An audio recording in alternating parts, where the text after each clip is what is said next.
Okay, welcome back. So, as I said, this section is we're going to begin with the subject of perception, human perception.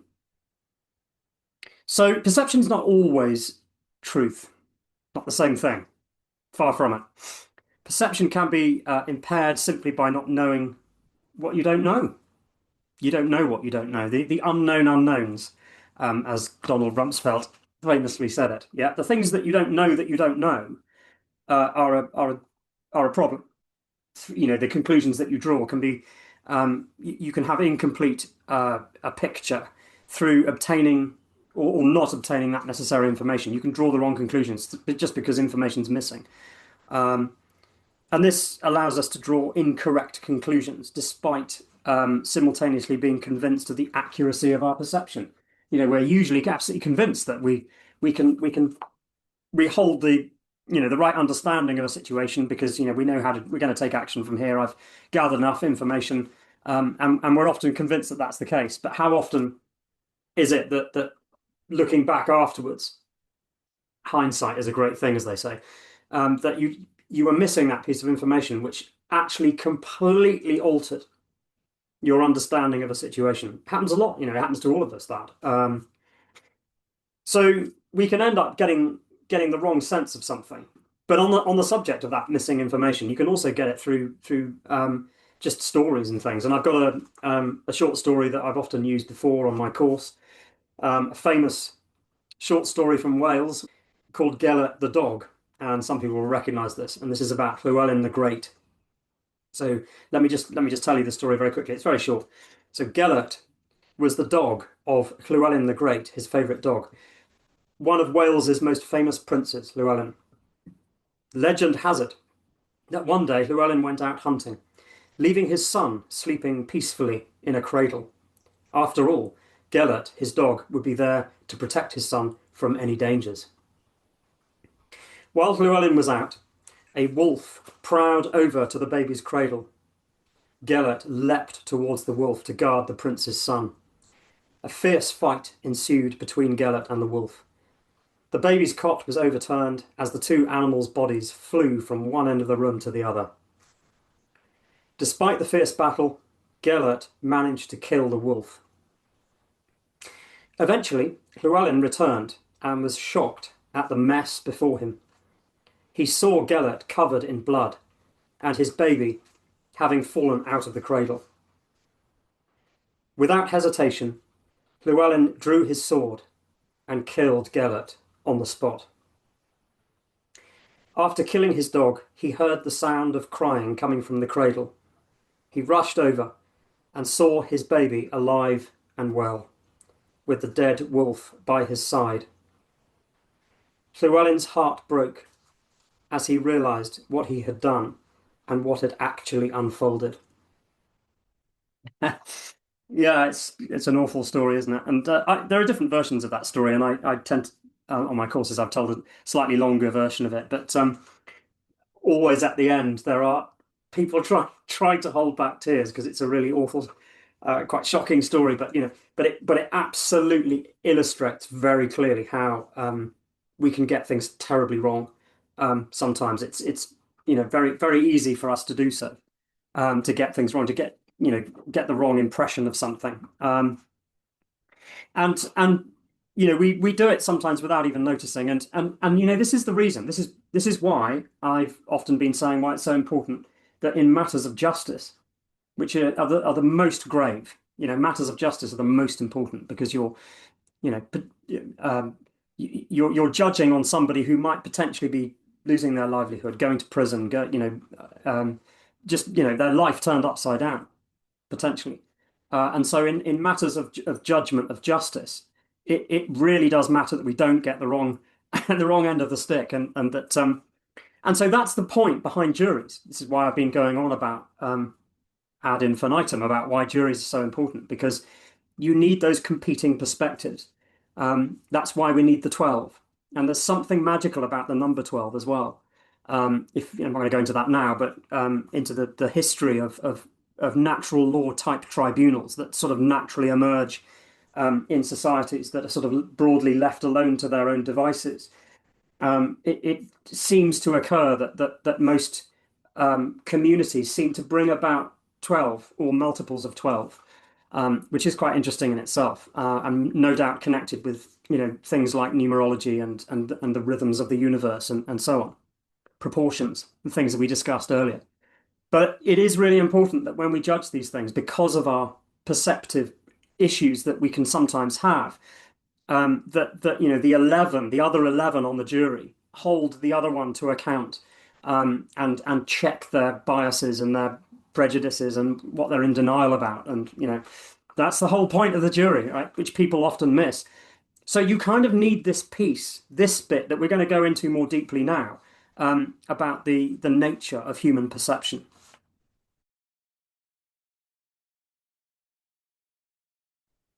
So what is it that's causing the difficulties that we sometimes have? And this is to do with a difficulty in our psyche, because in our interactions we do differ in our perception. Morality is closely connected to the perception of truth, as I've already hinted at. Sometimes we just we're not able to gather the information and we take actions independently that then cause ourselves problems. But what I'm saying in a way is that sometimes our moral decisions with other people, our interactions with others, is also the same in that we don't perceive truth properly necessarily. Or it might be the other person that's not perceiving the truth properly and causing difficulties. Yeah. But morality is closely connected to the perception of truth. This is what I'm saying. So if we take a closer look at the nature of man, which is what we're going to go into increasingly more closely, we're going to look at this. We discover that man needs to make his choices and needs to be self-determining, and he needs to do that, we know that. But he's also prone to internal lies. We like to imagine that things are not quite how they really are. We tell ourselves more palatable stories about things.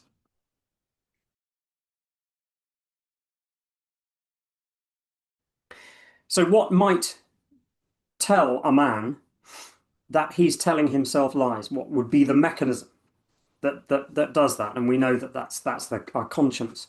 Yeah, and that's important too.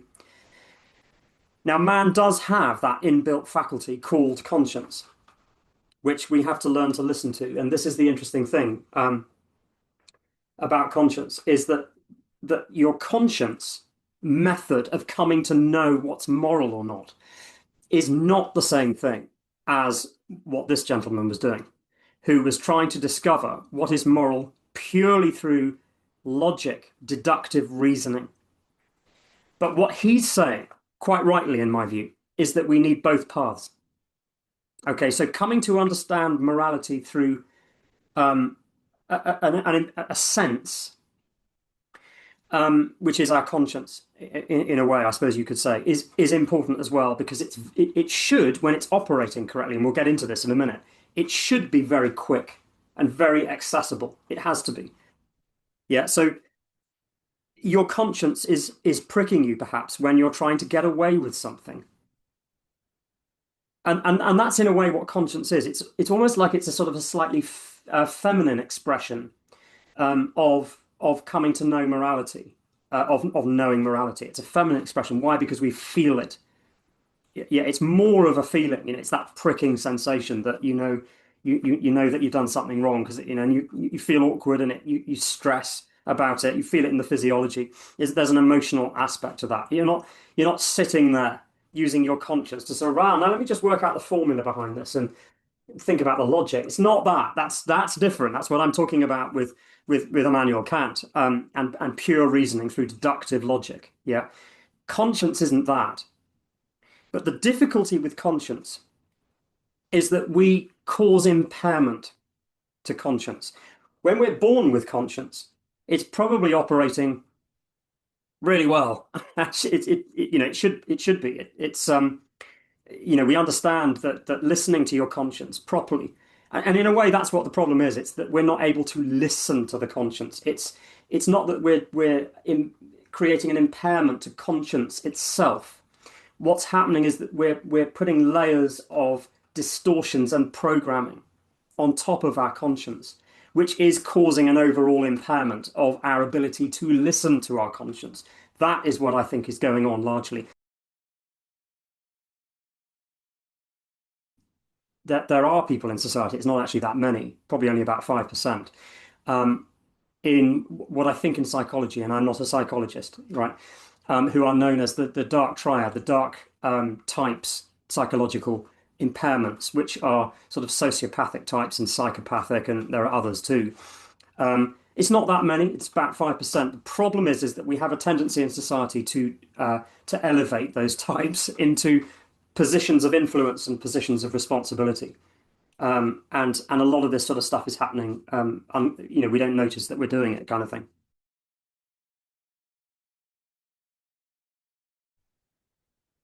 So when we interact with another human being, we're not automatically in complete agreement on everything by being able to perceive truth perfectly. Yeah, that's why there's a disagreement. Yeah. One of us, or both, may have a false perception that causes us not to be able to perceive our own faults. Right, here we go, the path of truth. Right, so let's just examine what truth is, because this is quite interesting. Although sometimes difficult to face, the path of truth doesn't take much mental effort to live because the universe supports you with its evidence. Okay, the evidence of reality is all around us. Yeah, the truth is just simply what it is, what is. You can look at it, you can see it, you can see the results of it. It doesn't take mental effort to live it because you don't have to make things up. But sometimes it's harder to face and it's uncomfortable. Yeah. So what do? A lie is a story that we tell that isn't reality. So why do we do this? It's because truth often hurts and is uncomfortable. Yeah, it's contrary to what we'd like it to be. Yeah, we usually lie because we're not enjoying the reality. Actions must be taken from the position of a lie, don't forget. Yeah, you can't get away with a lie because you will take an action from that lie and other people will do it as well. From what you say is the case. Chaos, because reality doesn't change. Yeah, you can start to see how things just go absolutely horrendously wrong. Correcting a lie can be corrected with honesty as early as possible. Do it when it's small. Okay, don't leave a lie in place, because what are we going to do? We're going to tell another lie because it's a bit embarrassing that we told the last one. Okay, it's not good, right? It's easy. Okay, so this is what happens in contention and disagreement and, in injustice and removing another person's choices when we take actions that are doing that. This occurs through being in denial, adopting false beliefs or prejudices internally and denying the voice from our conscience. Yeah, and this is where it starts to get a little bit uncomfortable because we know that happens. We know that occurs. And in fact, it can occur most invisibly, if you like, through normalizing behavior that actually causes other people harm.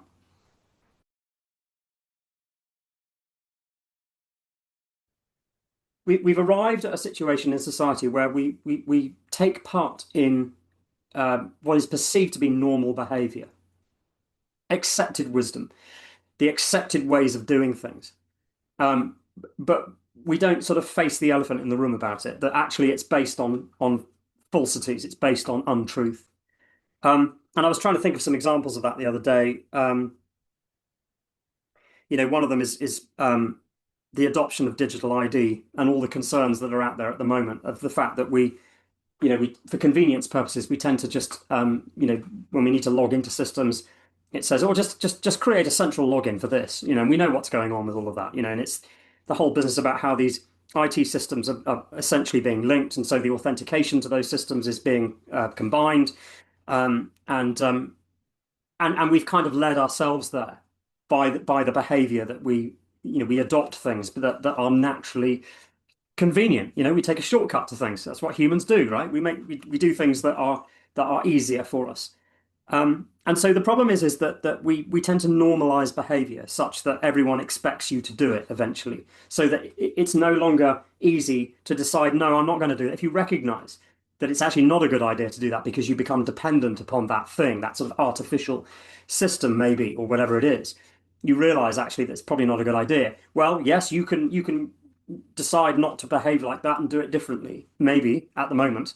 But how are you going to get other people to do that too? And can you rely upon other people having that discipline to also do that. It's the same problem, right? It's normalizing behavior that everybody just starts to just not even question. And if you bring it up, you're seen as a bit odd.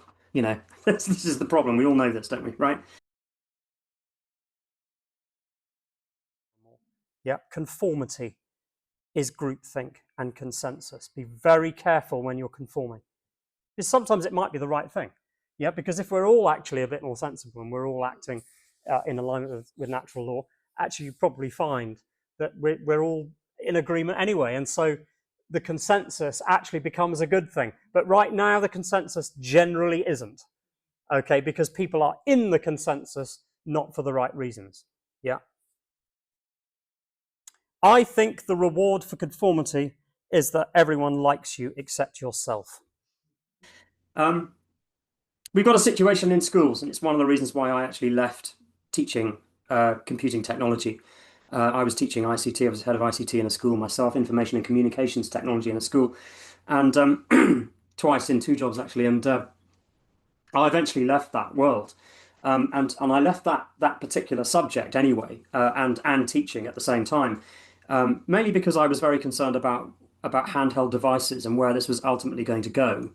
And you could say, well, why the hell didn't you stick in there and be a good influence? And it's partly because I wanted to come out of teaching anyway, and there were other reasons. But yeah, I should have stuck in there and been an influence on it, and I was, and I questioned it for the short time that I was still in it while this kind of stuff was emerging at the time. Um, but actually, we've got some serious problems with, as we all know, with social media and kids in schools and handheld devices, and what it enables them to be part of and to see, and but what you don't see is really firm efforts by parents coming together to create a policy within a school, say for example, to stop that happening. Yeah, and so what happens is that people instead tend to kind of call for government to legislate against something, or to legislate a requirement on software builders, for example, to build in safety features for kids and things like that, which is actually the wrong way to go, because now you're treading on the rights of the software builder because you're not taking responsibility yourself, right? So there are sort of further principles that we're not perceiving, we're not seeing, and we start to normalize behavior that in ways that we just don't even question anymore. So I've said, yeah, using technology for convenience, creating normalized situations, paying at the checkout. We all just well, I don't actually, and I'm sure many of you don't as well, but this going to the automatic checkout. Yeah, but if I talk to sort of people who are not terribly aware of the conspiratorial nature of our society, and I question this and say, look, do you think it's a good idea that we do this? So they look a bit, aghast at me, and I'm sure that's the case with you guys as well. Another one is the way that we perceive alcohol in society. There's a whole sort of language that's connected with alcohol, and there's a whole industry of birthday cards that sort of almost glorifies this kind of rite of passage of getting absolutely hammered, and you see it in everything, right? And we know it's not good. We know it's bad, really deep down, but actually it's just becoming normalized, and it has become normalized. So micro lies. This is what I call the source lie, if you like. What are they in the form of? Exaggeration, downplaying things, minimizing stuff, justifying, similar kind of thing, isn't it? We justify things in our own minds. This is normally the narrative that's internal to us, yeah, within us. We ignore things, we pretend stuff, and quite often we reframe or recharacterize a situation, place an emphasis on some aspect of a story. Yeah, because we prefer to kind of see it that way. I was talking to somebody the other day about the subject of dairy. It's a bit random, but the whole dairy industry is based on this idea that we keep calves away from their mothers, so that we can have the milk. Right? A lot of people don't know that, and we don't, with chicken farming and all kinds of things. There's things that we just sort of like to pretend to tell ourselves that, oh, this isn't really happening, and we just sort of forget it and we bury it, and and yet these things, and we could talk about conspiratorial stories, but I was deliberately trying not to be too conspiratorial and just normal everyday stuff, because it's quite remarkable how in society we've normalized certain beliefs and behaviors about things, and we don't even spot it, and this is a problem. And the biggest one, of course, is the belief in voting and elections, the belief in taxation, and we can get into these things, in time. So, are you really in control? Okay, back to awareness. Yeah, that's what consciousness is. Yeah, unconscious is behavior that we exhibit of which we are not aware. What are you paying attention to? I've got an asterisk there. An asterisk. What does that mean? Yeah, actions are taken from your decisions, attitudes, and beliefs. Remember, if those attitudes and beliefs are based on false notions, they become distortions which manifest as biases, prejudice, and denial. So, what are you paying attention to? Yeah, through inattention, you can easily take on false beliefs and become a danger to yourself and those around you.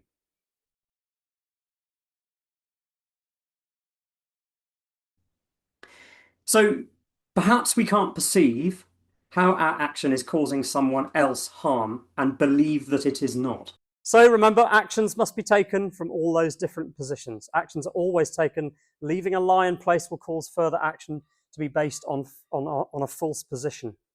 So in the normalizing of this behavior, in the taking part of these false ideas, we're actually causing other people harm who have spotted the truth. Yeah, because they can't get away from it, because we're creating what you might call a radical monopoly in the ways that we do things. Yeah, it's really bad.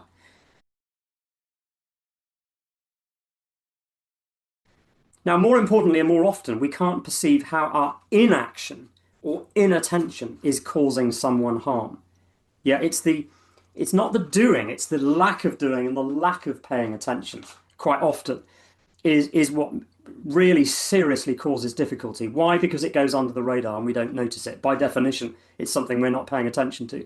We're just sort of carrying on the main road instead of deliberately slowing down, stopping, putting our indicators on and turning off onto the country lane, which is actually the path of truth. Yeah, but the nice open tarmacked highway is the one that's just much easier to keep going on, stay on. Yeah, but you've got to pay attention to the path of truth, which might be going off somewhere in a quieter route somewhere. Yeah.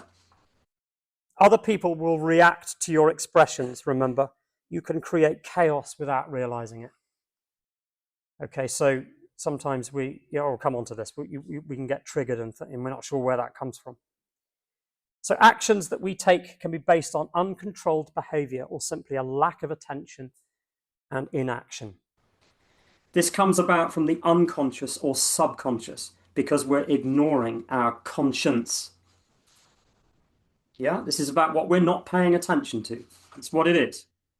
We justify some action that will cause harm because we believe it to be necessary for ourselves, even though it might in some way be detrimental to the other person. This behavior begins often in a small way, but usually ends up massively amplified as a colossal lie. This comes about initially through what I used to call in my course micro lies. And an example of that, actually, I was thinking the other day when I used to be in teaching myself in boarding schools. And I remember chatting a lot with many parents who I got on with very well, actually. But I remember noticing quite often if there was a decision that was being made where young Jamie, whoever it was, whatever, who's been a day pupil, meaning they're being brought into school normally every day, kind of thing. Remember that this is in boarding schools, and the parents are starting to think about, well, maybe Jamie needs to board, and but I do remember at the time having conversations with parents about this, and hearing them make the argument that, putting all the good arguments about why they think that Jamie should board and all this, but actually I knew the unsaid stuff was what they weren't actually openly coming out with was that they were going to get their lives back, they were going to get their evenings back, their dinner parties, and all that kind of stuff, and I understand that, but actually this was the sort of the unsaid bit. This is the bit that we don't want to say, but it was a kind of a subconscious, unconscious thing that was coming through that was pushing that decision that they were coming to, which I noticed quite frequently. So why is it that we do this? Because these little micro lies, because through fear or discomfort, we can't see the truth in the way it really is. Why? Because something is protecting us from that harsh truth. Because quite often the truth is uncomfortable and harsh. We want to pretend that the truth is something different from how it really is because it's uncomfortable. And yet, often it's easier to face the truth at the outset. When the potential lie is actually small, that's the time to get rid of that lie and just to face the truth and just do it. Because, as I say, each lie then becomes a bigger lie because you have to then persuade yourself that you didn't really do it for that reason, and then you might take further actions or different decisions on the basis of the fact that you weren't quite truthful to begin with, were you, on that? You know how I mean with this sort of stuff. So the stack of lies, right? To cover up a lie, people will tell another lie. The path of fiction gets more and more elaborate. Okay, and then actually, I was thinking when I was making these graphics, you can see I quite enjoy that occasionally. I was thinking actually it shouldn't really be a straight line, it should be more of a curved line, exponential, because it becomes increasingly uncomfortable to backtrack the more we distort. Yeah, so as you go on, the more you go away from the truth. Yeah, it's really an exponential effect. But yeah, there's a fragmentation going on here in the psyche. We're tending to start to play mental acrobatics when we're not being truthful, right? You're having to work harder in your brain if you're not being honest. Yeah, that's when the brain's going like, crazy. We create contradictions in our thinking and compartmentalized thinking. We isolate ourselves from the part of our psyche that is creating that full story. That's the unconscious bit and is how we perform this clever operation. And certainly in my courses before, I've talked about a number of books, and there are a few I could mention, but two in particular that I've talked about before. There's the author Paul Levy, who, and I'll put these up on the screen and in the information under the video.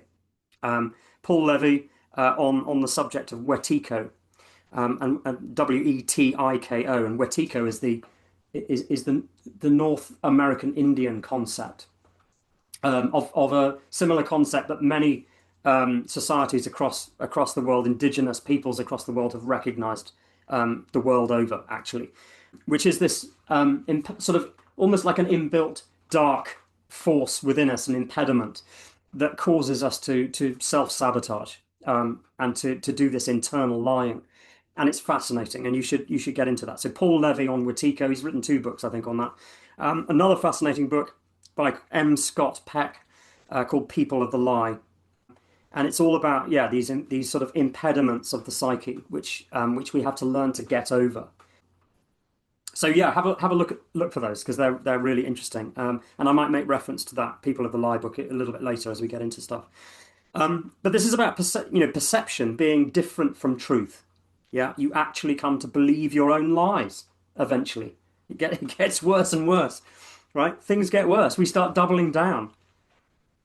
Then we take decisions. I sort of hinted at this earlier, didn't I? You start to take decisions and further actions based on those false stories. Okay, so if you start to believe what you're actually not being quite truthful about, if you're believing the full story, you're going to take decisions and actions from that position. And that is what's causing the chaos. That's what's causing the negative karma, right? If you think about it, it causes a doubling down. We start to layer one lie on top of another. It's what I call the amplification of lies. Okay, a greater distortion, a bigger distortion will result in a fake reality that is further from the truth. And we start to create an ever more elaborate story to defend the previous smaller lie that we could have just dealt with at the beginning. It's why it's easier just to deal with it to begin with. Yeah. Okay, maintaining the lie. The bigger the lie, the more mental energy is required to maintain the fake reality. Yep, so there's the mental effort required to maintain the distortions. Yeah, so if it's a big lie, oh my God, you're going to have a whole load of conjuring up to do of interesting stories. And yeah, this is what's going on in the human mind. This reminds me of the, again, I'll put the details up, the series Unforgotten, which is a crime drama. But this is a particularly good one, actually, because it's it's about Unforgotten is about crimes that then get uncovered sort of quite a lot later, a number of years later, because they weren't initially figured out because a body is found in a wall or something horrendous like that, and gradually in the investigation, we start to pull together all the different people who were sort of interconnected at the time, and we start to uncover all the decisions, all the little decisions that they made at the time that were clearly going to lead one after the other to an absolute disaster in their lives. And because we have some hindsight in the film of what was going on, we can see them, we can watch them making these decisions as we go back in time to have a look. And it's a fascinating, it's a particularly good series in demonstrating the way that humans create negative karmic consequence for themselves through bad decisions. Sometimes just bad decisions, sometimes immoral decisions as well. So the disasters that people create for themselves in life are more often than not generated in these ways. Yeah, and it's about the close study of cause and effect. It's what it is. The biggest cause is our impediment of fear and inability to face truth. This is a little summary of what happens. That then leads to a false, internally manufactured belief about something, and then in turn, that's followed by the taking of decisions and actions from those positions.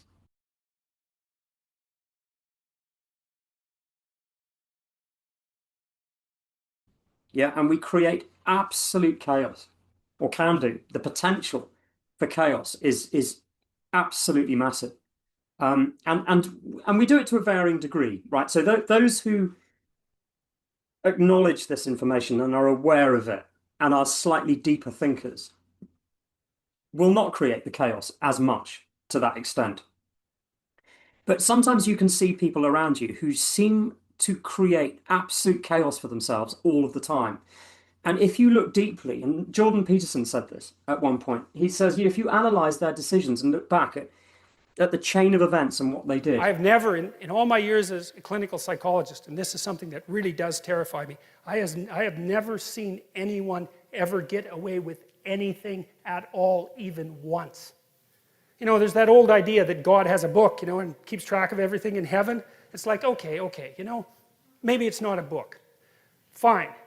But that is a really useful thing to think about because, well, maybe you disagree. Maybe you think people get away with things all the time. I tell you, I've never seen it. What I see instead is that thing happens, right? Someone twists the fabric of reality. And they do it successfully because it doesn't snap back at them that moment. And then like 2 years later, something unravels. And they get walloped and they think, oh my God, that's so unfair. And then we track it. It's like, well, what happened before that? This. Well, and then what? This. And then what? This. And then what? Oh, this. Oh, that's where it went wrong. It's, yeah, because you can't twist the fabric of reality without having it snap back. It doesn't work that way, and why would it? Because what are you going to do? Twist the fabric of reality? I don't think so. I think it's bigger than you. You know, and I think that one of the things that really tempts people is the idea that, well, I can get away with it. It's like, yeah, you try. You see how well that works. It's like you get away with nothing. And so much of what we do, you know, a lot of people believe that, you know, it's just bad luck, that some people have real bad luck in life. And maybe that's the case to some extent, but I don't really believe in luck. I think that it's all about cause and effect. At some micro level, you've set in motion a series of events that have then come back to bite you in some way. Yeah, and the more closely we see this and perceive it and look at it, the more we can prevent it from happening. And the more in control, the more calm, the more solid you become in life. And I'm not saying, by the way, I'm there. I've got plenty to do. But the key point is that the first step is the acknowledging of it, is coming to understand it. That's the key. And by lots and lots of people coming to understand these issues, then we could make a massive difference in the collective as well.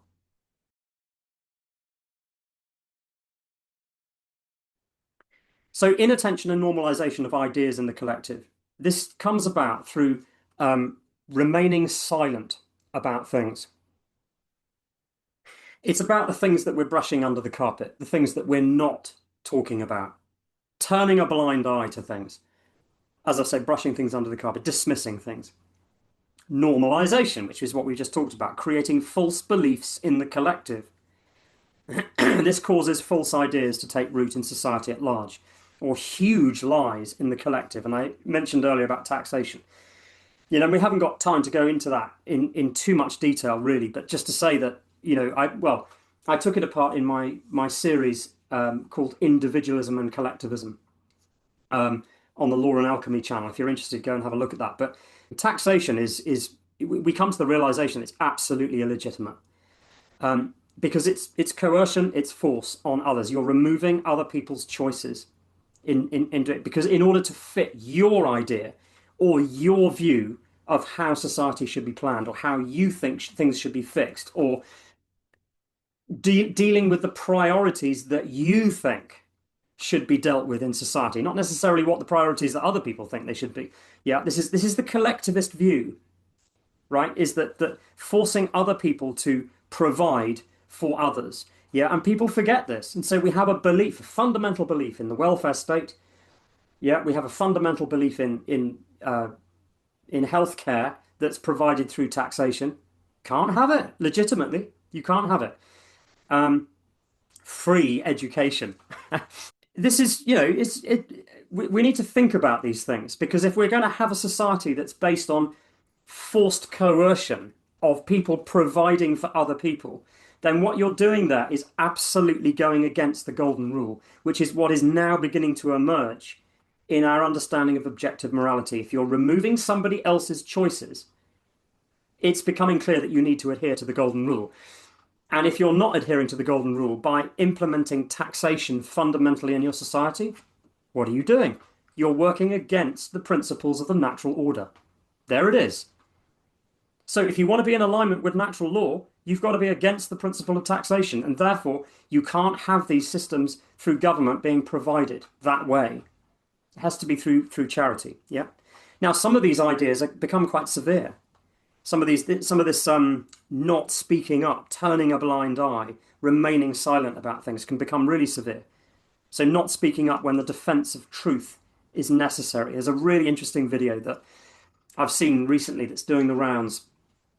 Let me explain it, and I'll see if I can find it and put a link up. But it's an exercise, an experiment that the teacher does with his class, and he pulls one student in beforehand, before the class, and gets that student to be on to be sort of in on it, if you like, in on the experiment, and then the teacher walks into the class with that student in there as well, but the rest of them don't know and understand. And the teacher then immediately embarks on a sort of tirade at this one student, being really rude to the student, and orders them out of the classroom. But basically saying, you know, I don't want to see you again. Get out of my classes. I don't want you back. You know, really quite nasty. And the rest of the class are just sitting there, absolutely bemused. Not obviously, understandably, not knowing what the heck is going on, but remaining silent nonetheless, not sticking up for the student. The student walks out sheepishly, but is in on it anyway, you know. And then afterwards, of course, the teacher then explains to them, don't worry about whoever, it's all right, they were in on the experiment, but this is what we were doing, right? Yeah, and some interesting conversations no doubt ensue after that, but we don't really see much of it. But the question, of course, there is from the teacher is why did you not speak up? Why did you say nothing? Yeah, and this is the point, isn't it? And we've all seen this in history. You know, why did you remain silent over the business of putting Jews on the trains to the concentration camps, or, you know, whatever it is? Yeah, real harm can be done to a victim through all sorts of subtle behaviors as well. You can get into much more subtle stuff, like, and these behaviors, by the way, go on in the workplace all the time without us even noticing, at home, in the families, in the home, all sorts of places. Manipulation, triangulation, gaslighting, scapegoating, all of these sorts of subtle behaviors that sometimes we engage in almost without even noticing, often without noticing, because actually if we did notice, we just wouldn't do it. Right. But, you know, some of these are interesting, how we manipulate sometimes almost from a position of unconsciousness. Triangulation is that kind of thing where you've got person A and person B are quite good mates. Person C is maybe a little bit is not very happy about these two being friends, and starts to get between them. Yeah, and say things to A about B, that that kind of stuff. That it's amazing how often these kinds of things are actually happening. Gaslighting, scapegoating, all of these behaviors and many others are absolutely fascinating and extraordinary. If you want to see a really good analysis of this, go on Teal Swan's YouTube channel. Okay, I really would recommend looking at her body of work, because it's just fantastic. Yeah, she's a bit of a contentious figure for various reasons, but I think that she's done a huge amount for people. So scapegoating is very interesting. According to the American Psychological Association, the process of directing one's anger, frustration, and aggression onto others and targeting them as the source of one's problems and misfortunes. So this is about, inaction in the defense of somebody. Quite often it happens in meetings and things like that in business, and in you can have a meeting and somebody becomes like ignored or the victim of something, and everybody else is just remaining silent and not saying anything. So gaslighting is sort of the invalidation of a victim, perhaps within a group, by ignoring immoral behavior, or attempting to justify it. Or that's one form of gaslighting. Yeah, so it's all done in the name of sort of patching things up, brushing things under the carpet, not rocking the boat, smoothing things over. So you could be in a meeting in the workplace, for example, around a board meeting, there's a whole group of you there, and one person is being really bullied by others. Okay, but most of the people around the table are just allowing that to happen. Oh, don't worry about it, they didn't mean it. It's just like after the meeting, there's somebody who's really upset because they've been actually quite badly treated. And people are just basically saying, oh, don't worry about it, didn't mean anything, it's fine. Yeah, that's gaslighting, because you're making them, they know what they felt, they know how they were treated. And through the inaction of others, they're basically having that experience denied. So also inaction in defense of a whole community is another one. Inaction from a sort of malaise or a lack of self-belief that, nobody will believe me, that if I raise this issue that's quite dangerous, or this situation that is developing over here that I can see that, people will think I'm a nutter, but actually this is really bad, So this story about this awful, tragic story about the Aberfan disaster of 1966. So this was about a colliery tip in the mining region, not very far from Merthyr Tydfil, where a colliery tip, a spoil heap, slid down the mountainside. Many people will remember this, and essentially buried a town, or buried the school, particularly, and a few other buildings as well.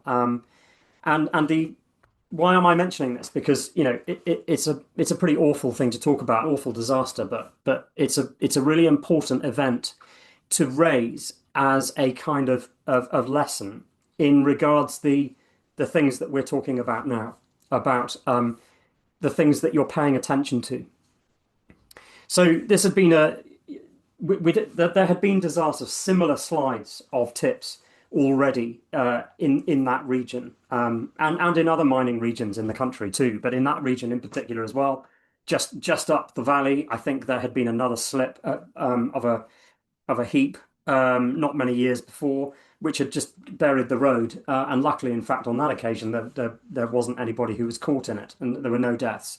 And yet there were all the signs, all the telltale signs were there that the tip above Aberfan was becoming a serious danger. They all knew. The local politician had known. I'll read out one or two quotes from this book in a minute. I'll tell you a little bit about the books. It's fascinating. The headmistress of the school had expressed some concern, along with some, parents, governors, whatever, about sort of contamination of the water from the tip. There's all sorts of things. Literally, the weeks or the days leading up to the event, the train tracks of the wagons that are used to pull the stuff, the tracks had kind of like dropped into into like 10 feet into a hole, and had sort of broken and bent and all the rest of it. All the signs were there. There were underground springs, all on in the Ordnance Survey map. It was quite clear that there was like an underground river underneath the tip.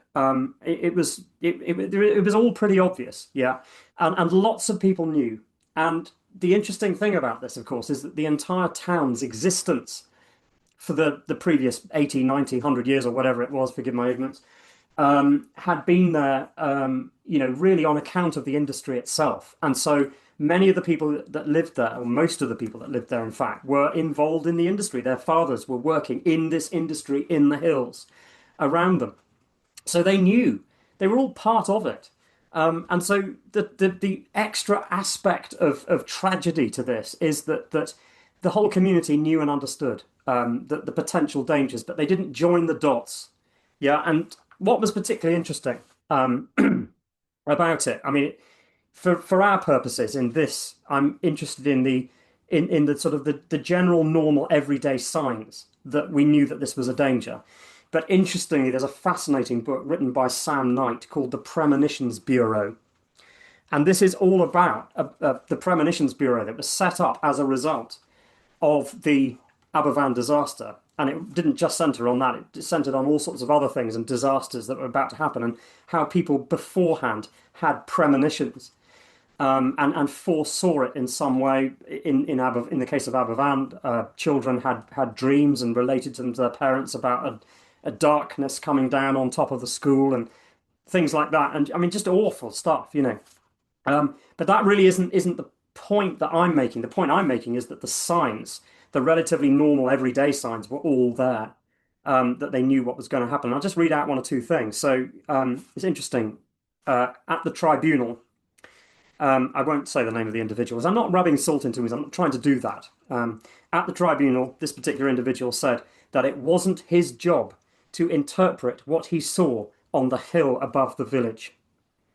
And then they quote from him, "All I was paid for was tipping muck and getting rid of it," he said. "I wasn't paid for anything else." And then the actual the tribunal, it goes on to actually say in its written, just a quote from its written report, "We found that many witnesses, not excluding those who were intelligent and anxious to assist us, had been oblivious to what lay before their eyes. It did not enter their consciousness. They were like moles being asked about the habits of birds." And then there was a photographer afterwards who was sort of helping to investigate, what was going on, I think. And I'll just read you this paragraph. The photographer noticed that the people in the village fell into two groups. Those who said the disaster was an unimaginable event, meaning, that oh, this was an event that nobody could have foreseen, just awful, But then carrying on, this is what he says, and those who claimed that it had been entirely predictable and that they would never forgive themselves for not stopping it. And then there's this bit I just want to read as a sort of another conclusion of Sam Knight himself in this book. It's a really fascinating book, and I would urge you to have a read of it, get it. He says this: "In 24 hours, the world had learned the name of Aberfan and its meaning, a place whose children had been buried alive by coal waste piled up by their fathers." So you can see the nature of this stuff. I find it difficult. Look, I'm not drawing attention to this event because I'm, mean, and that's not what I'm doing. And the last thing that one wants to do is to is to make that any worse for the people involved. And but this is the kind of stuff we have to stare into. We need to stare at this stuff and understand it and acknowledge it. Yeah, because these situations can be prevented if we've got our heads screwed on right. Yeah, if we're all taking responsibility and paying attention to truth, and we're not, pressured or worried into sort of consensus view or how we're going to look. This is why it all happened. It's because people just thought, well, nobody's going to believe me. What can I do? Yeah, and this is the kind of thing that goes on, right? This is, So it's an awful, tragic situation, and I'm just raising it really as a lesson learning opportunity. We need to look at these things. But the poor people, I mean, what a tragically awful event that was, and it is fascinating. And that book, you know, get that book, Sam Knight, Premonitions Bureau, and it goes into other things like is it Campbell who took his boat on the high-speed boat record that he was breaking up in the Lake District, I think, and there was a sort of premonition over that, and there's some other interesting things in there which you should check into.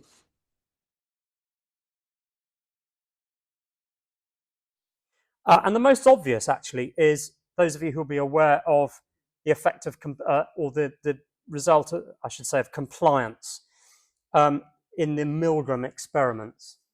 Whether you've heard of the Milgram experiments. So what this was is where they would have participants, but they didn't tell them that the staff involved in the experiment were all in on it, they knew. And the participants were told to administer electric shocks to a patient, but the patient was in on it as well. They weren't actually, they were just acting, they weren't getting real shocks. They were told to administer those shocks in gradually increasing severity, which they did. Even though the participants administering the shocks were uncomfortable and they protested, they nevertheless continued to do so in increasing amounts, despite the cries of anguish and pain from the next door room. Okay, and and there's a film that was made about that, and if you haven't seen it, you should see it. But it's very troubling. It's all about how authority is seen by people. They'll just do it. They'll act in immoral ways if they're told to do it by an authority figure.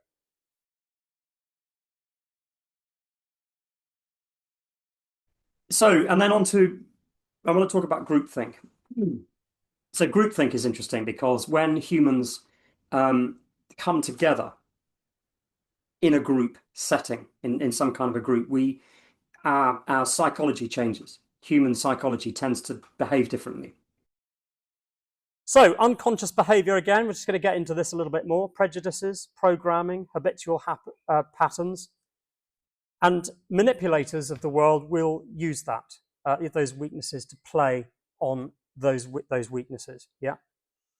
And you see that manipulation all the time. I don't know whether you followed that absolutely crazy situation recently about that school in Hampshire, not very far from Southampton, that decided to lose the normal Easter celebration at the church. Did you see that? Some of you might have seen it. Oh my God. So everyone went absolutely crazy. So people in the sort of more conspiratorial movements decided that this was like it was moving into the world of woke, which, there is some argument for that. You do see that around. Okay, but in the end, we discovered that it wasn't really that. In fact, the headmistress was simply changing the arrangements. She was actually very liked by the parents. The parent body was very supported. But she ended up with death threats on social media. And some of us were watching this unfold, right? And some of the worst stuff was actually coming from the awake communities. Yeah, being triggered and into sort of prejudice and not looking at it with nuance, and those who are actually pointing out the sensible path and saying, look, hang on a second, actually, you haven't looked into this. Look at the detail. It's not quite what you're saying, what you're thinking it is.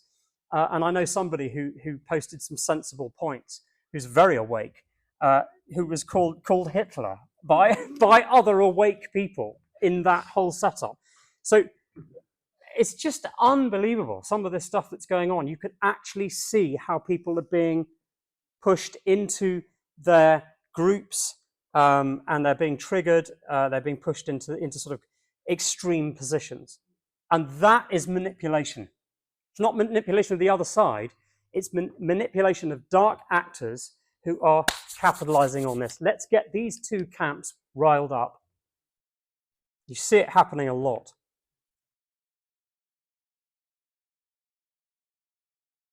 You tend to get, I'm going to go into this in massive detail, but it's just a few things quite interesting. Hiding of dissent. People hide their dissent or doubts in their views about things. So that leads, therefore, to a consensus all the time, that feeling of being pressured into conforming to the consensus belief within the group. So we often get, don't we, people say, yeah, oh, 97% of scientists say this. Okay, so what? What are the other 3% saying then? And why? Okay, so the minority view is usually much more important and interesting, because why would someone wish to be taking a contrary position in the minority? Yeah, you're not going to do that lightly unless you really believe your position.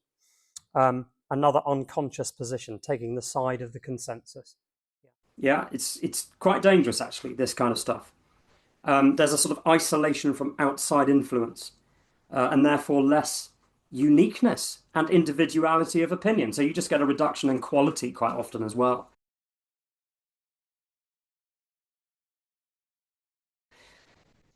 You can often perceive a dangerous drop in a level of caution and prudence because of a feeling of shared responsibility, that you're protected by the fact that a decision is being made at the group level.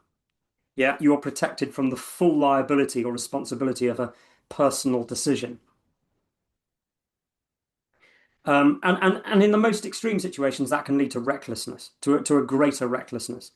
And a perfect example of that was produced in the final chapter, I think it was, or the final section, by M. Scott Peck in that book I was talking about, People of the Lie, in which he talked about the C Company of 1st Battalion, 20th Infantry Regiment, the American Division. This was in the Vietnam War, where they massacred civilians in the village of My Lai, I can't remember how that's pronounced. You can go and look it up. I'll put the details up again, obviously, on, but anyway, hundreds of women and children were killed. Women were raped. Bodies were mutilated of children. It was the most disgusting behavior. And as M. Scott Peck points out in his chapter on this, is that it's a set of conditions that brings about an alteration of behavior, a kind of out of control behavior, that you wouldn't generally display as an individual.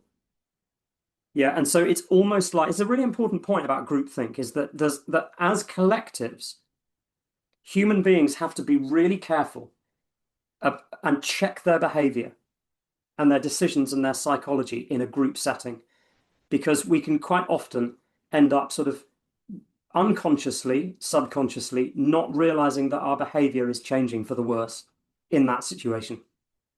Yeah, people don't know about this kind of stuff. Not really. Some people do, obviously, but when you put it together like this, it gets a little bit dark, doesn't it? And I did warn you. I did tell you that it starts to get a little bit depressing, some of this stuff at this point. But it isn't all, right? But the reason why it's depressing, the reason why, is because this stuff that I've just been talking about is not acknowledged. We're not honest about it. We're not truthful about it. This is the reason why we need to. It's the reason why we need an education. When this person the other day was trying to tell me we don't need an education, it's simple. Well,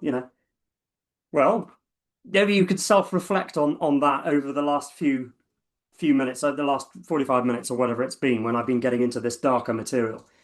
Yeah, we absolutely bloody do need an education. This is the kind of stuff that people need to become aware about, and how it relates to our perception of truth, and how it relates to our decisions and our behaviors and our actions, and how morality functions. Yeah, this is important.